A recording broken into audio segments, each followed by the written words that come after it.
All right, ladies and gentlemen, hope everyone's fantastic. Hope you had a great weekend. Hope you're enjoying your Monday here today on June 6th.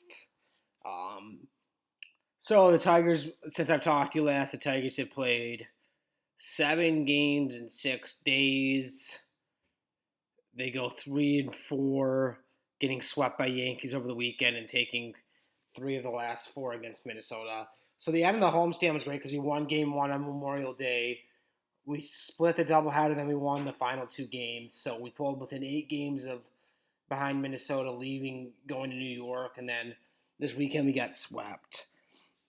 Did I expect to get swept? No. I expected to win 1 game this series, and you had the chance to win 2. You came away with 0, though.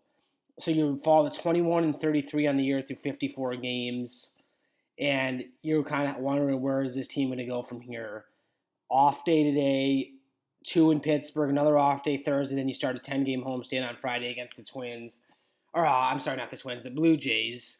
So you got the Blue Jays, White Sox, and Rangers for a 10-game homestand beginning on Friday, and then you're in Pittsburgh for Tuesday and Wednesday this week.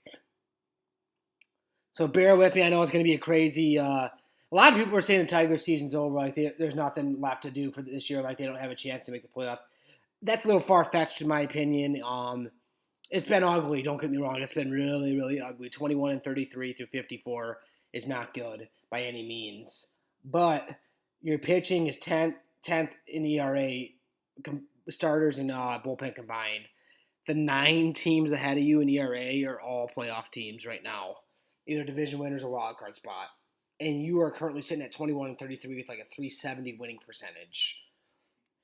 Not good, but it just shows you how anemic the offense has been. Let's be real. The offense has been anemic, minus Miguel Cabrera, really, who's batting 301 on the year thanks to his 3-for-3 day yesterday and an 11:35 a.m. start, which is really weird in New York. It was a Peacock game, so it was 11:35. That's weird as hell, but regardless, doesn't matter. We got swept, and but Miggy's playing really good ball. Can't say that for anybody else on the offense. Harold, yeah, he's been consistent, but he's kind of dropped off the last few days. But Miggy can still hit. That's a known fact. That's obvious. He is just hitting singles. He's just vintage, hitting the right side of the field over the second baseman's head. He had a single over Rizzo's head yesterday, so he's been hitting it real well. But this is my theory here. I want to be at 30-36 at the end of the homestand. So you're wondering, oh, Tyler, how does that happen? Well, I'm glad you asked because I'm about to explain it. You got 2 in Pittsburgh, take both. Win both games. You got Tarek Skubal starting tomorrow, a 7:05 first pitch, and then you got a day game on Wednesday with Alex Faedo. Both those guys have been really good. And hopefully you can get some timely hitting and score some runs and win both those games in Pittsburgh going into your second off day this week on Thursday. And then you got to go 7-3 on your homestand.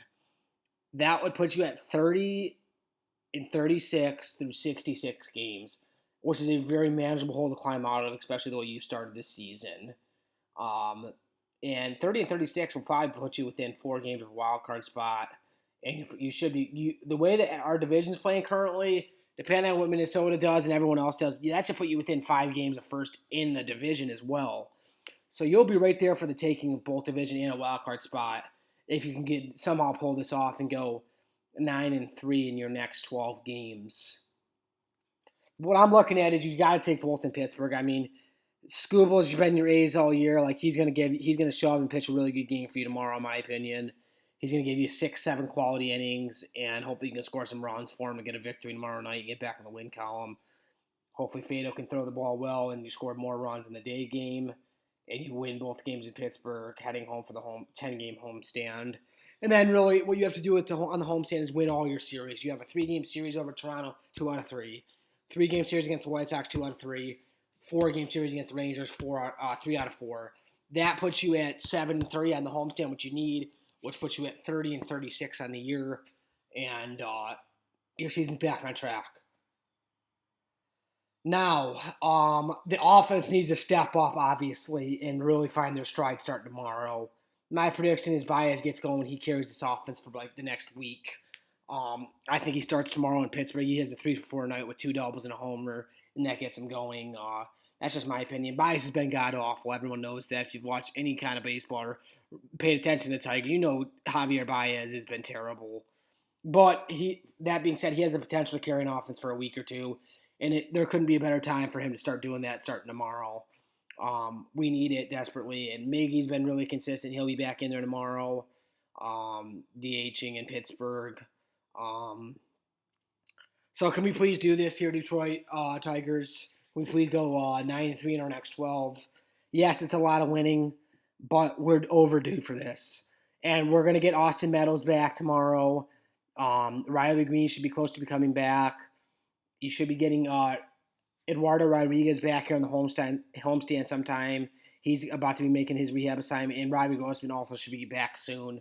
So getting those 4 players back, that should really help your team and hopefully give you a shot in the arm here to go 9-3 in your next 12 and save your season. Because really, you need 9-3 to 30-36 is a very climb. You can climb out of that hole and make a playoff spot still. Don't get me wrong. You'd still have 96 games after that. You'd still have 96 games remaining after if you went 30-36. I'm hoping for that. I know a lot of people don't see it.